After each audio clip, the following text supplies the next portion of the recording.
This will be a day long remembered. Now I am the master. Welcome to another episode of Legends and Theories. And welcome to my review of the Lego set, the Droid Fighter. This is a Vulture droid. This is, I think, the 10th Lego Star Wars set ever made. And it's honestly insane to own this. I'm showing this off in the box at first because I didn't manage to get it sealed. You can see the box is very beat up, which is why I'm going to be opening it. But taking a look at it, there's an option to turn it into Droidica, but also it looks like there's a way to either transform or more likely alternately build it to have the Vulture droid standing up in its attack position, or not attack position, but it's more normal walker position. But yeah, it's just really cool to see this. See Lego system, set number 71111. This classic Star Wars logo with a B-1 battle droid, Darth Sidious, Darth Maul, young Anakin, Qui-Gon, Queen Amidala, R2-D2, and Jar Jar Binks. And yeah, honestly, I mean, it's just really cool to have this. It's just insane, and I am going to build this. I will not be opening it on camera because I want to be very careful opening it so I don't mess with the box too much. And I need to be close to it to do that. So you'll be seeing this after it's built in just a second for you, but a few minutes for me, because this is not going to be too hard of a build. You know, I slightly lied. I did cut it open. I was extraordinarily careful as I slowly went across this with a knife. And now I have broken it open. You can take a look at what this would look like when you open it.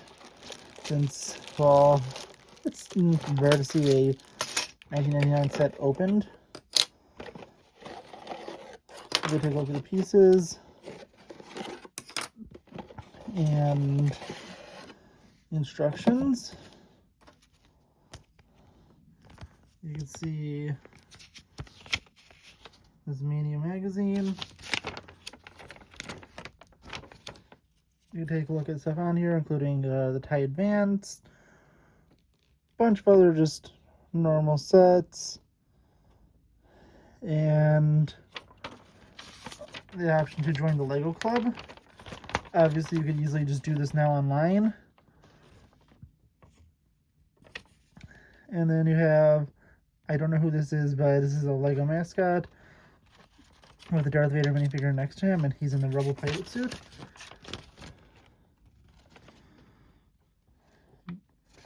But yeah, so this just looks really cool. Something I've really never seen before, which is opening a classic 1999 vintage Lego set. We then have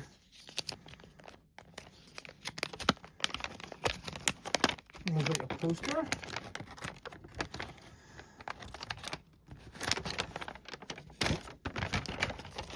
And this shows off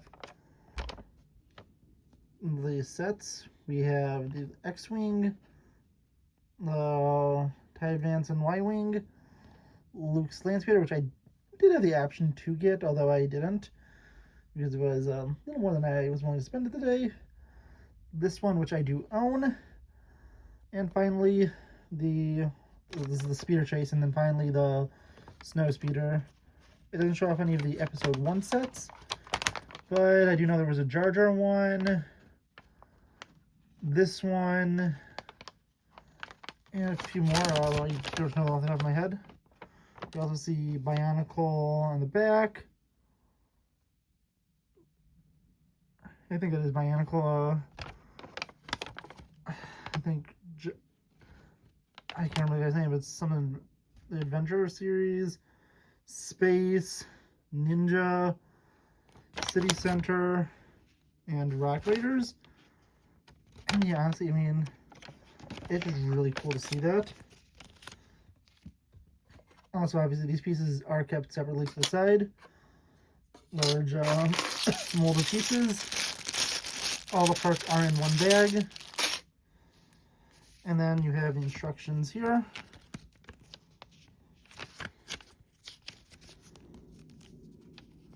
And then you can pull up the instructions to build it into a Droideka on Lego.com.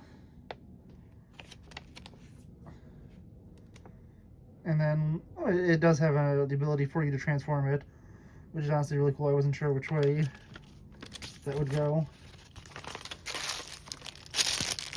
And looking at the inside, these are all printed pieces actually. I expected them to be stickers, especially for this time, but yeah, it's honestly, I mean, it's just really cool. I cannot wait to build this and to be able to show it off later. So I'll be going and doing just that. Okay, building this was, well, extremely fast. But to take a little to get to this recording, you'll notice a change in lighting because I had dinner and a bunch of other stuff to do. But yeah, honestly, this is just it's a really simple but cool looking build.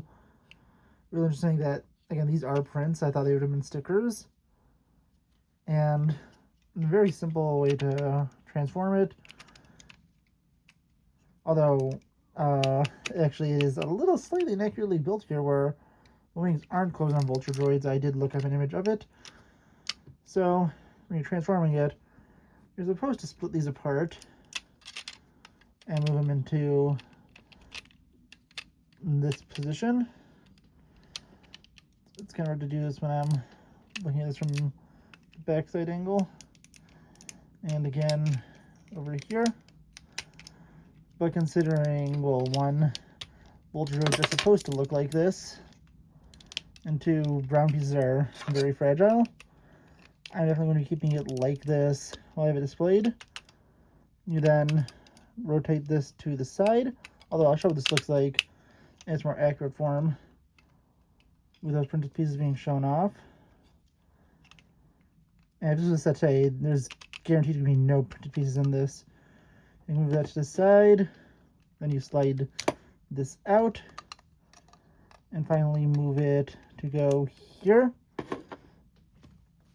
where you go, and you now have a Vulture droid build. From the angle I was showing off, yeah, you can look at it like this. Oh yeah, this is at a slight angle. Alternate way you could do it if you want to have some fun while playing with it is attach the head like this. So you could go and, for example, you could take someone like Ahsoka, have her use a force push to knock the head off, and then have her ride it. And yeah, honestly, this is the season 7 one with the classic Clone Wars head. I swapped the heads out, just kind of a fun thing. Never to swap them back. But honestly, just a fun thing to show off of a way I thought that would be interesting to play. Extra pieces are one of these and one of these little red 1x1 tiles. And yeah, honestly, it looks really nice. Even if you just have it like this still looks cool, but I want to keep it in its iconic flight mode with the wings separated. There's not even anything to represent the blaster cannons on it. If you look at these, really just gears. But yeah, honestly, really cool. This is what it looks like kind of in flight mode if it's standing up. And yeah, as I said, you just have these options to flip it around. It's a good amount to play for a kid, and it's a really, really simple connection where it's only one of these hinge pieces that connects it. And yeah, honestly, it's an incredible set to have. It's so interesting to see just how much Lego has evolved from this. If this were to come out today, obviously the build would be completely different. Well, one, they most likely use the blue and gray separatist design, but otherwise the head would be able to fold up from this position without you having to take it out. The legs, well, it'd also be a lot larger. Legs would be able to be a little more stable, And I wouldn't be using that piece, I'd be using probably one of those hinge pieces. I can think of like how to describe it. It's like a arm joint. But yeah, honestly, I mean, it's just such a cool set. So awesome to own this, and I'm really glad I did get this. So yeah, honestly, really cool set to have. Just really, really unique to have, and I got it for a good price. So yeah, honestly, I want to know what you think. Please let me know in the comments, and I'll see you next episode of Legends and Theories. Thank you for watching this episode of Legends and Theories. Please subscribe, like the video, share the video, leave a comment, check out the video on screen, and may the Force be with you.